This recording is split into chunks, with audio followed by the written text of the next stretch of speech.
अस्सलाम वालेकुम या अली मदद नाज़रीन। जीअं त ही मुंहिंजो 27 एल्बम अलहमदिल्ला हेरनि सां शादाब स्टूडियो दुबई प्रोडक्शन जे तरफ़ां तक़रीबन मुकमल थी चुको आहे। कुझु गीत आहिनि जेके इंशाअल्लाह चंद घंटनि में थी वेंदा ऐं तमामु शादाब स्टूडियो साथ।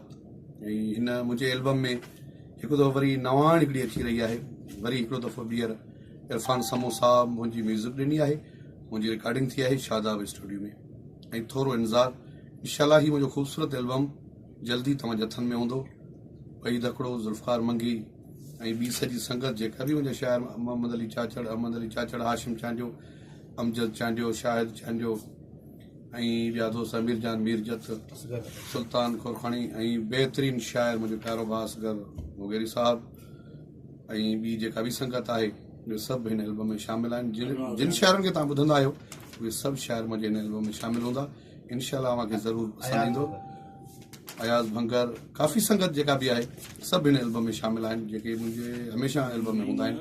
वरी उहे उन्हनि जा नवां गीत नए अंदाज़ में खणी इंशाअल्लाह चंद ॾींहंनि में तव्हांजे साम्हूं एल्बम आणींदो।